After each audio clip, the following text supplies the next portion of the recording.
Well, hi everybody and welcome to another piano video here on the Merriam Pianos YouTube channel. My name is Stu Harrison and we're looking at the Bluthner 1895 fully restored grand piano sample library brought to you by our friends over at the Vienna Symphonic Library.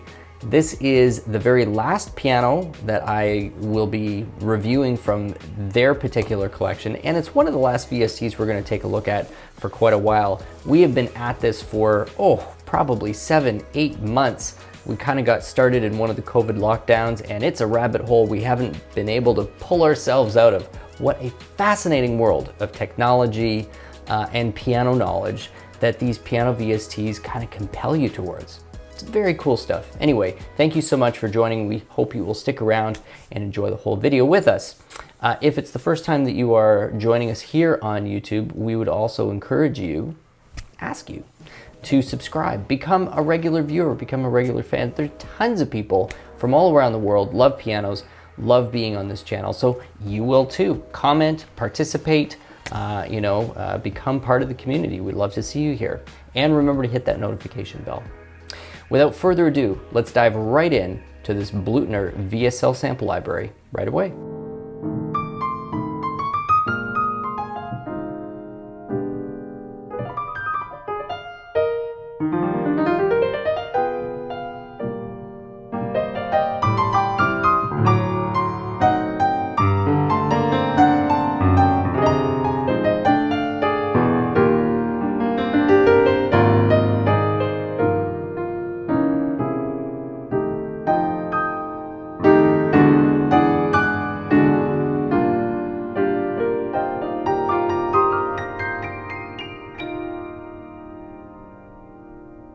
So welcome to the video, everybody.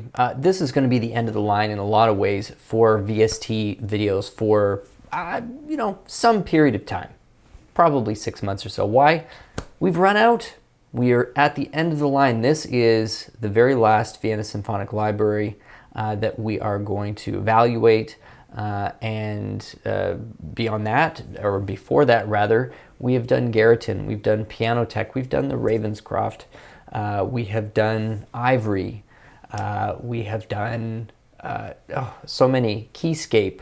I'm probably forgetting 2 or 3. It's well over 10, I believe, that we've now had a chance to review. It's been an amazing journey to see where the technology is in 2021. It's also been a really fascinating exploration of acoustic pianos in a lot of ways, because with some of these engines, the ability that it gives you to manipulate and to understand certain aspects of tone, piano tone specifically, obviously, and where that comes from, translates back to, at least for me personally, my own appreciation and understanding of what happens when I'm behind a real acoustic, the non-digitized version.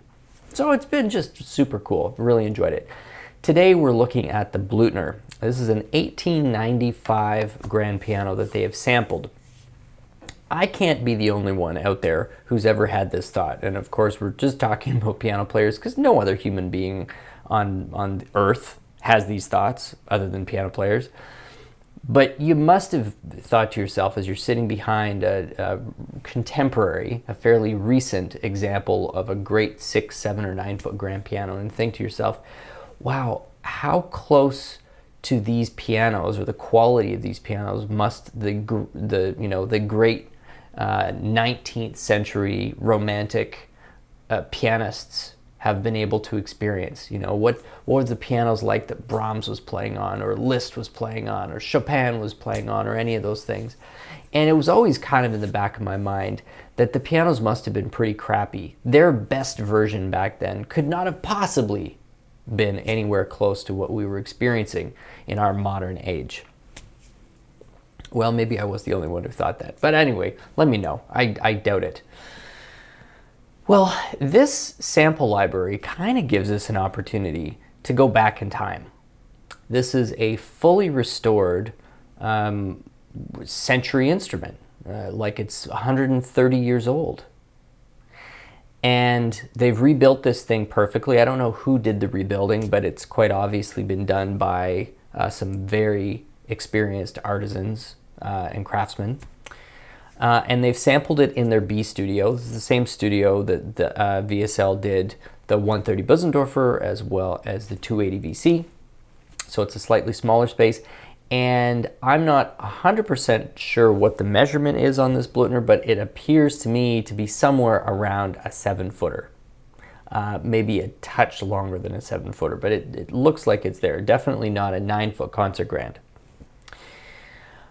And it, as I said, it gives us a chance to hop in a time capsule and actually hear what a piano from that era was really sounding like, captured with today's technology. It's a pretty unique opportunity. And so besides making the video, I was just really curious to finally answer that question that I'd had for some time, which is, how different were the pianos back then? Were they the same? Are we just kind of constantly living in this illusion that modern is always better? Well, there are parts of this piano which are pretty magical, and then there's other parts where 100 years of innovation does genuinely give you a better piano. And so I've also got a Hamburg Steinway D on the screen, because we're just going to listen back to back. I'm not even focused necessarily on the bass, because I know we're dealing with size differences, but there is a difference in the kind of projection that these two instruments produce. There is a bit of a difference in the clarity that you can get out of these instruments, and the sustain. Better, newer pianos at the very, very top of their game are producing some really phenomenal sustain. There's always outliers, with every generation of piano. But for sure there have been modern improvements. But that doesn't mean that a library like this doesn't have a place. Because what a vibe. I mean, it just transports you back to those early RCA Victor recordings that, I remember the Rubinstein recordings of Chopin and listening to those kind of recordings and hearing the piano and the microphones at that time. And there is a beautiful vintagey kind of vibe with this instrument. So enough of the prologue. Let's hear this instrument. And I'm starting on player is the setting. I always like that because it generally gives you the perspective of what it would sound like if you were at the instrument itself. And so here we are.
So Bluthner had this moniker, this nickname of the Golden Sound.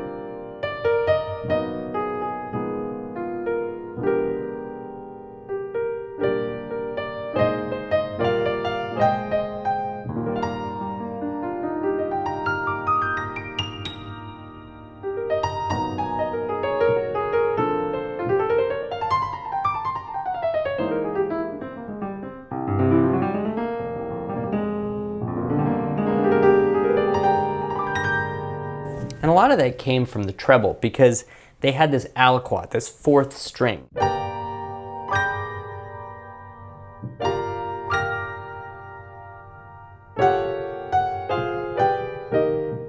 And the fourth string doesn't actually get struck by a hammer. It is just left open to resonate when the damper is up. So you get this interesting extra depth. It's not necessarily a huge amount of additional mixed harmonics like a good duplex scale would give you.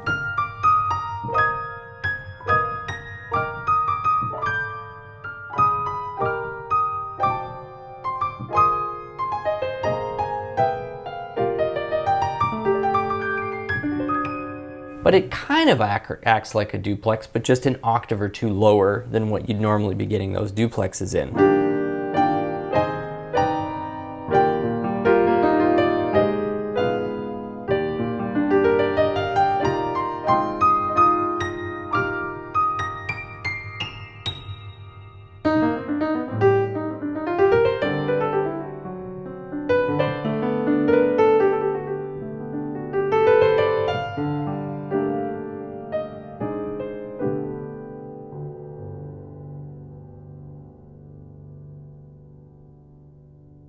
A few other observations about the piano. The dynamic range on this piano is tighter. It's smaller than what you get out of the other concert grands.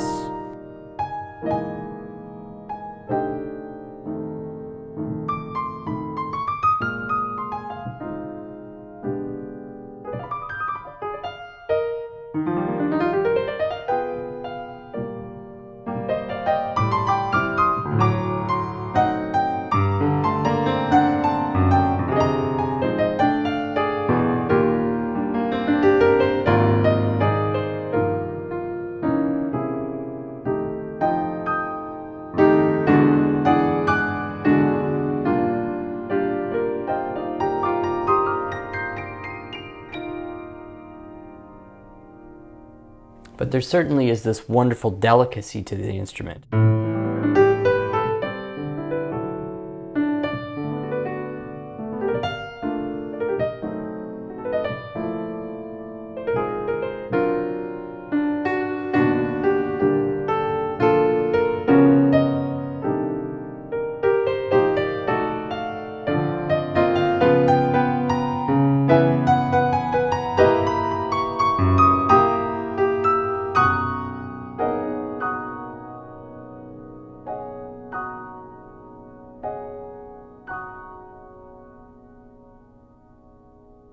Yeah, the fourth, fifth, and sixth octaves on this piano is really where the magic happens.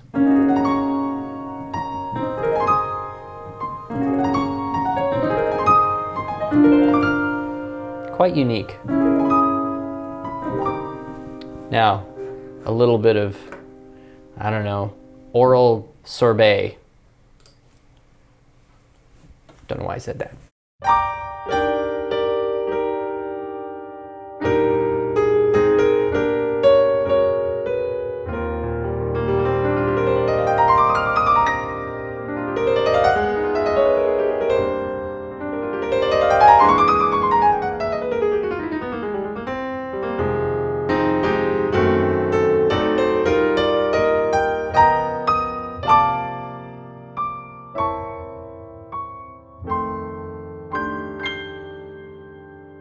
So there's a few things you notice about a more modern piano.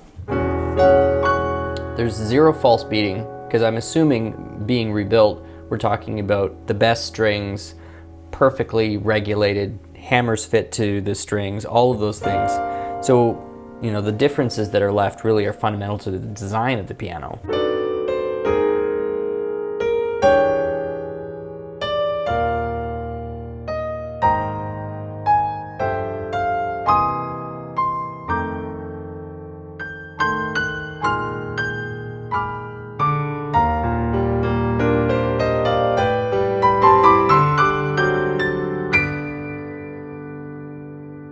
Back to the Bluthner.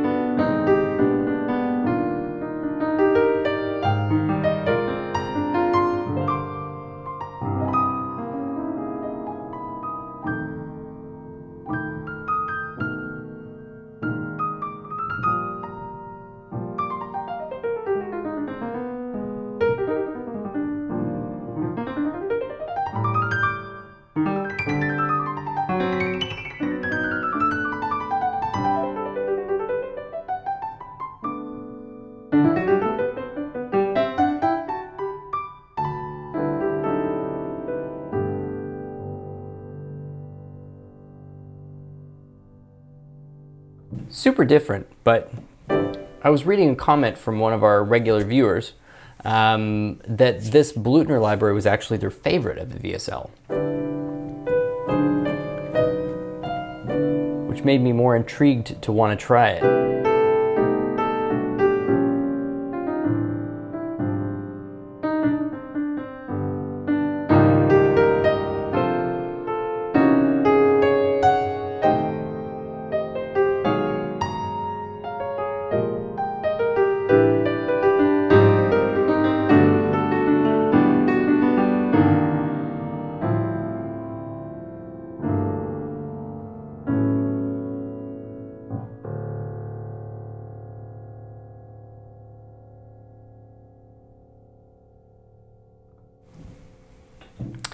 Like all of the other plugins, there are a wide variety of presets that this comes with. We've got Concert, which is more reverberant.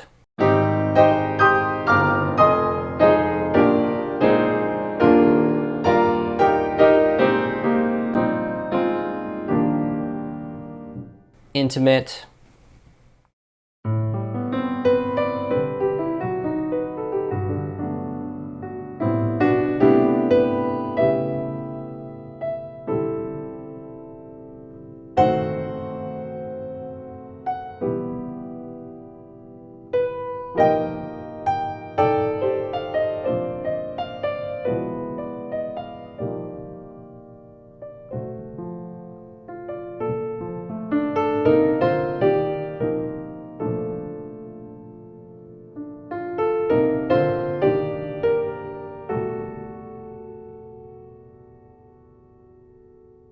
Really see like Satie or Debussy being so gorgeous on this.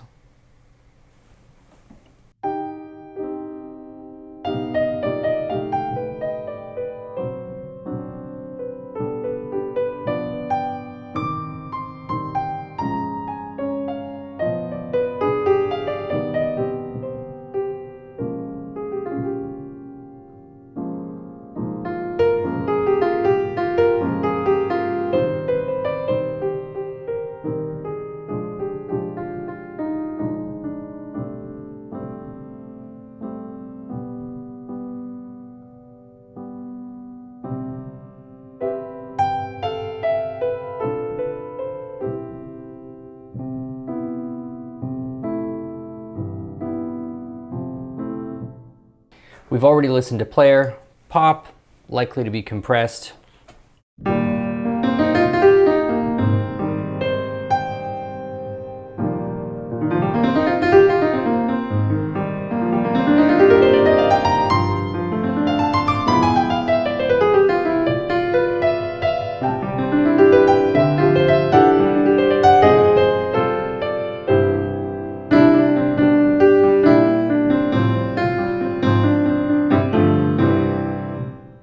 Ambience.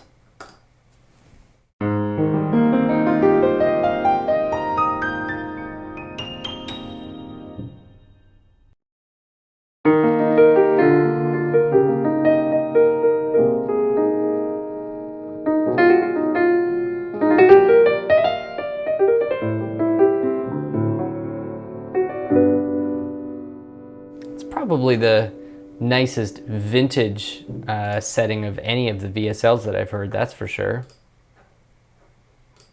And then we've got the effects presets, which are always kind of fun to play around with.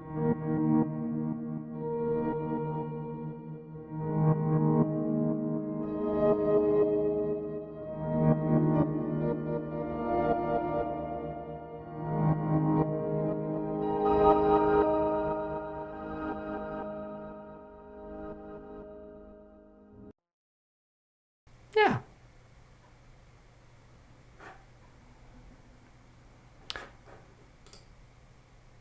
So, really quite a, you know, in some ways, almost a bit of an upright vibe to the sound. Very versatile, because, you know, a plugin like this would allow you to do some indie stuff, some 60s, 70s pop rock stuff very, very authentically. Some of those settings really give you a nice, clean, modern enough tone that you could do some solo piano without it sounding like you were on an old piano. Not going to be your one-size-fits-all because it just doesn't have the size, and honestly doesn't have the resonance and the clarity to, you know, stand in for what a modern grand piano can do. But it has its place, you know. There's a lot of character to this piano. I could see why somebody had made the comment that it was their favorite, because I think in some ways it's got the most flavor.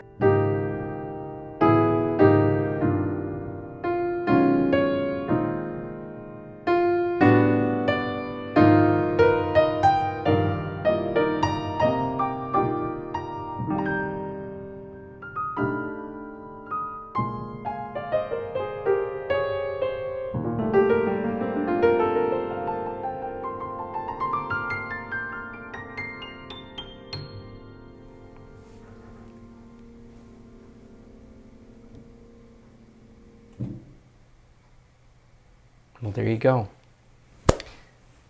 So one last look at one last sample library.